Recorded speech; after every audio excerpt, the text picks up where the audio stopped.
Welcome back to our channel. आज मैं आपको क्लास 7 की हिंदी बुक के चैप्टर 1 के बुक वर्क बताने वाली। चलो इसे देख।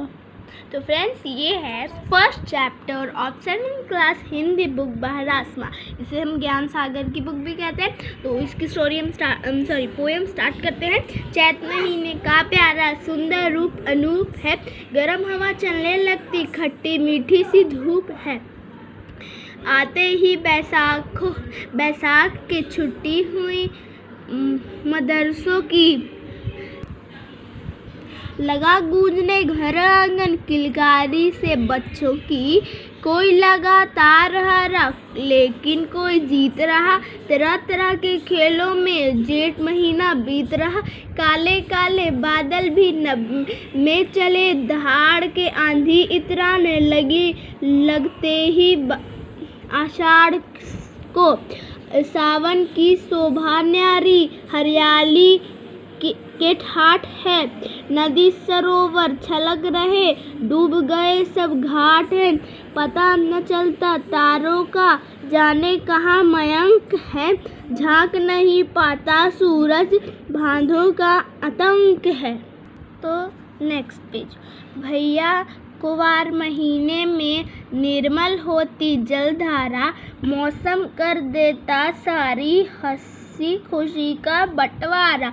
कार्तिक में जाड़ा आता, सात पटाखे फुलझड़ियाँ फबती, सबके चेहरों पर मुस्काने की मधुलड़ियाँ। आंगन में नाच नाच देता, बर्फ सरीखा है पानी। चलो न नहा, माँ कहती नहीं चलेगी मनमानी। उड़ी पतंगे पौष में बाजी लगती जोर से, गली मोहल्ले अटारियाँ भर जाते सब शोर से। माघ महीना भर देता, मन में नई उमंग है। कहीं मंजीरे झांझ, कहीं बजता कहीं मृदंग है। लो वह आ पहुँचा फागुन, रस की उड़ी फुहार है। रंगों के कारण लगता यह जीवन त्योहार है। कवि का नाम नारायण लाल परमार। फ्रेंड्स, अब मैं आपको शब्दार्थ बता देती हूँ। अनूप मतलब निराला या अति सुंदर।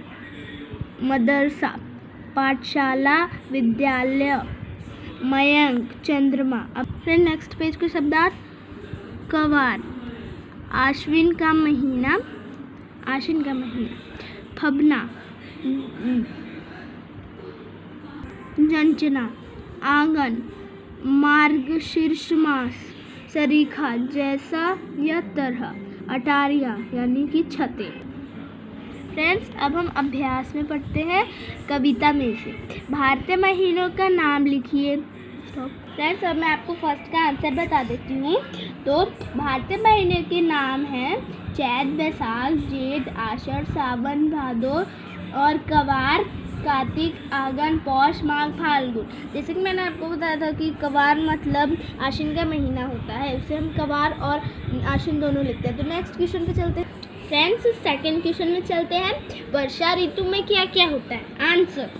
वर्षा ऋतु में चारों ओर हरियाली छा जाती है, नदी तालाब सब पानी से भर जाते हैं। रात में चंद्रमा और तारे दिखाई नहीं देते तथा सूर्य के दर्शन भी मुश्किल से होते हैं। Third question. अगहन नाच में क्यों नचा देता है?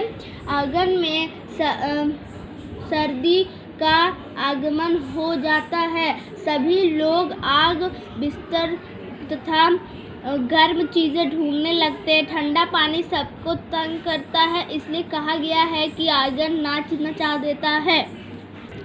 अब है उचित उत्तर पर सही का निशान लगाएं। कौन से महीने में बच्चे की किलकारियाँ घर आंगन में गूंजने लगते हैं? बैसाख। रंगों के कारण जीवन कैसा लगता है? त्योहार।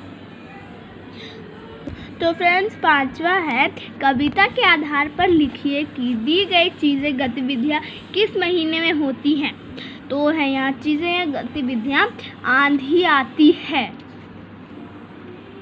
तो फ्रेंड्स, तो मैं आपको फिर से एक बार बता देती हूँ। हमने यहाँ लिख दिया आंधी आती है, आषाढ़ में गर्म हवा चलती है, चैत में मदरसों की छुट्टी होती है, बैसाख में। तो मैं बता देती हूँ कि मदरसों मतलब क्या होता है, उसका मतलब विद्यालय होता है या पाठशाला। नदी सरोवर भर जाते हैं सावन में, और जाड़ा आता है कार्तिक में, पतंगे उड़ती है पौष में, तरह तरह के खेल खेले जाते हैं जेठ में। रेडी। तो फ्रेंड्स, यही तक था हमारा फर्स्ट चैप्टर का। तो अब मैं आपको नेक्स्ट वीडियो में मिलती हूँ, तब तक के लिए बाय और लाइक